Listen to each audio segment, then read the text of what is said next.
Before I start this video, I'd like to give a shout out to the sponsors, Prime Activewear. Prime Activewear has a variety of clothes that range from hoodies to tights for females when they work out. They also have workout shirts like tank tops, and they also have some accessories like a water bottle that compresses. Yes, it is really nice. You can see some of the products on the screen right now. And if you're not convinced, you could use my promo code MUSTARD15 to get 15% off of your first purchase. So make sure you do that after watching this video. The links are down below in the description box for their website. Now, without further ado, let's get on with this video.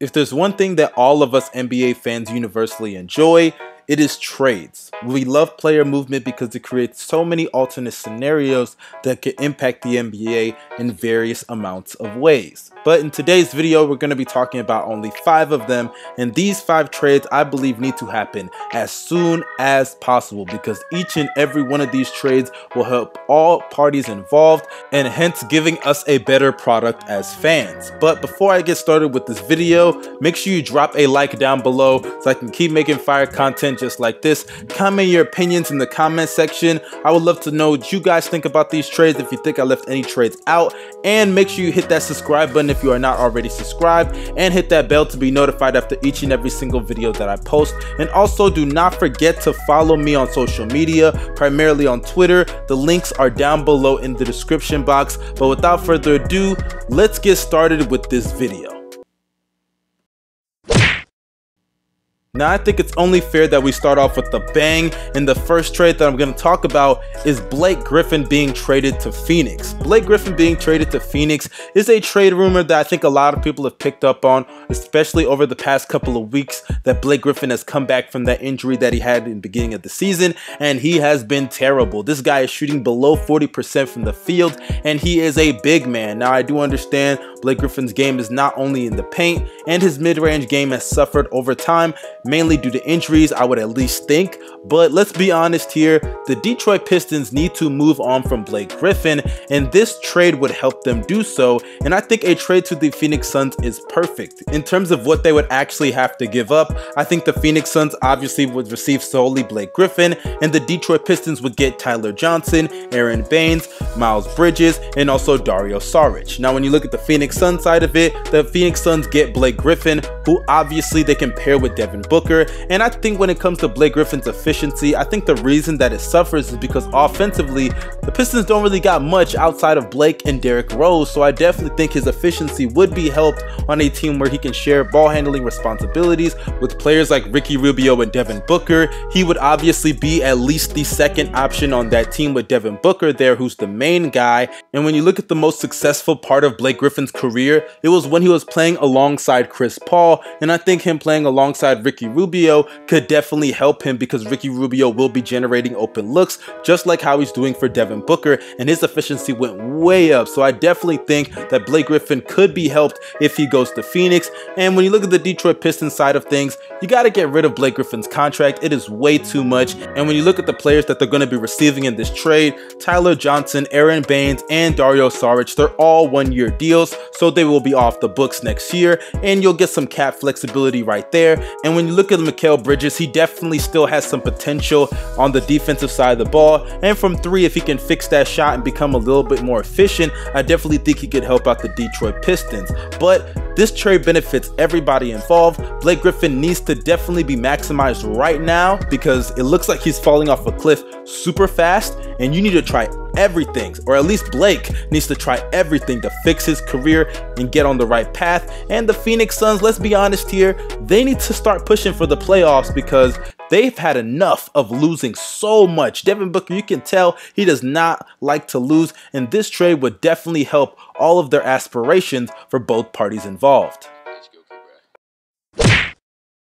Though LaMarcus Aldridge is a very consistent player year after year, producing at a solid quality level, I think a trade to the Indiana Pacers in exchange for Miles Turner, TJ McConnell, and TJ Leaf definitely would help all parties involved. When you look at the Indiana Pacers side of it, you can get LaMarcus Aldridge, who is a consistent 15 to 18 point per game scorer, can grab a few rebounds and even stretch the floor every now and then, and you can move Domantas Sabonis to his natural position at the 5. So I definitely think it helps that team with the fit. And then when you look at the San Antonio Spurs side of it, they get rid of LaMarcus Aldridge's contract, and then in exchange you get Miles Turner, who is a great defender, can protect the rim just as good as anybody in the league, and can space the floor, which I think they definitely need, especially considering that they have DeMar DeRozan and DeJounte Murray. And that could also help this team because defensively they are terrible, and they definitely do need that rim protection. They get TJ McConnell, who's an okay backup point guard, and TJ Leaf, who a lot of people think he still has some potential, so you can fulfill that role there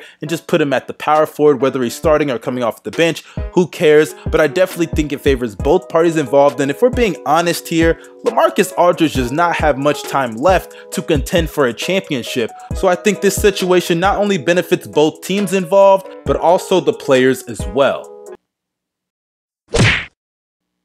Look, to all the Denver Nuggets fans, I'm gonna need y'all to relax. I know you love Gary Harris, but it's time to accept the reality that he's just not working out on the offensive side of the ball. Over the past couple of years, he's been regressing year after year after year. Though he is a solid defender and is very capable, it's just time to face reality that it's not working out in Denver. Now, I understand that Chris Paul's contract is horrendous, but when you look at the Denver Nuggets side of it, a pairing of Chris Paul and Jamal Murray in the backcourt, Chris Paul defensively is just as good, if not better than Gary Harris, even at this late age in his career. And also pairing him with Nikola Jokic, where Nikola Jokic's ball handling responsibilities can go down and he can focus on other parts in his game. And with less ball handling responsibilities, he can conserve energy and have more stamina for the late game situations, especially come postseason time, because we all know that is a huge weakness in Nikola Jokic's game. And when you look at the OKC Thunder side of it,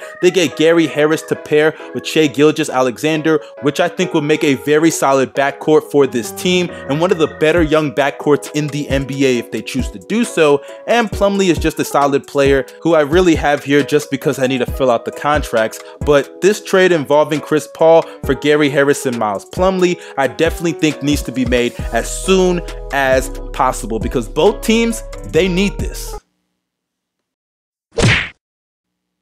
Now, the Golden State Warriors, it is very obvious that they are in full tank mode, and they need to go even further with it by trading the only good player really on their roster that's active in D'Angelo Russell. And I think a trade to Minnesota involving Gorgui Dieng and Robert Covington, as well as a first-round pick, could help all parties involved. Let's start off with the Minnesota Timberwolves side of it. They get a point guard in D'Angelo Russell, who obviously is an all-star caliber point guard when healthy. And when you consider the fact that the Minnesota Timberwolves are one of the worst teams in the NBA, even though their record may not show how bad they really are, this team sucks. And Andrew Wiggins has been declining over the course of this season. He started off really hot, and then he started getting worse as the season started to progress because he's one of the more inconsistent players in the league. But adding D'Angelo Russell so you can put Andrew Wiggins as the third option would definitely help him. And Karl-Anthony Towns, let's just be honest here. If he doesn't start winning soon, I could definitely see an Anthony Davis situation happen in Minnesota, and you do not want that because Karl-Anthony Towns is a great player, and I would hate for a team like Minnesota, who's in a small market, to lose him. And what better way to convince him to stay than by going out to trade for one of his best friends in D'Angelo Russell? It's very public that they want to play together, and I definitely think that could help and persuade Karl-Anthony Towns to stay in Minnesota. And also, when you look at the Golden State Warriors side of it, I think they would have to get a first-round pick from Minnesota, so they would definitely have a top 10 pick because, let's be honest, the Warriors are trash. And the Minnesota Timberwolves, even if their pick falls out of the top 15, 2 first-round picks is definitely valuable, and you could pair those picks to eventually trade for another player to add on to Steph and Clay for next season when they come back and healthy. And the other part of it involving Robert Covington, he will definitely help that defense, and a wing of Klay Thompson and Robert Covington as well as Draymond Green in the paint. Defensively, that is a scary three-headed beast, and I definitely think that will help this team. And even if they choose not to trade any of the picks that they do get in the offseason during the NBA draft, whether it's the top pick that they're going to get because they suck or the pick that they would get from the Minnesota Timberwolves involving this trade, knowing the Golden State Warriors' luck, they'd probably end up getting a top player with the later pick from the Timberwolves in the first place. Remember Jordan Bell? This Golden State Warriors team, they know how to draft, so I definitely think that when you look at both sides of this trade, it favors everybody involved. And I'd be actually kind of shocked if we don't see a trade similar to this before the trade deadline, because it just makes too much sense for both sides. Last and certainly least, we have the Boston Celtics trading Gordon Hayward to the Detroit Pistons in exchange for Andre Drummond. Now, a lot of people are going to be mad at this trade, especially Boston fans, but let's just look at it from both sides. When you look at the Celtics side of it, they need a rim protector and a paint presence, and they also need some help in the rebounding area, and what better player to get than Andre Drummond, who is known for grabbing rebounds at a historic rate. Another thing that this trade would do is give more opportunities to Jaylen Brown and Jason Tatum to step up and fulfill their role as the future of this team, because it would also send a message to those guys that, hey, Gordon Hayward is the past and you guys are the present and the future. Hence, I think it will be a huge morale boost for both of those players for when they eventually take on that role. And then when you look at the Detroit Pistons side of it, yes, I understand that Gordon Hayward's contract is atrocious, but right now, your team is in the water and y'all need a go-to scorer, and I believe that Gordon Hayward can take on that role. And with the way that he's been playing this year, I can see him getting back into, you know, his 20 points per game bag that he was in Utah, and the Detroit Pistons need that now more than they've ever needed it. So the bottom line is the Boston Celtics get their rebounder and rim protector in Andre Drummond, and the Detroit Pistons get their #1 option in Gordon Hayward. Everybody's happy. But that concludes this video, you guys. Make sure you drop a like down below and comment your opinions. If you think I left any trades out, let me know in the comment section down below. And also hit that subscribe button if you are not subscribed, and that bell to be notified. Follow me on Twitter. My social media links are down below in the description box. It's your boy Young Mustard signing out. Y'all have a great day. Peace.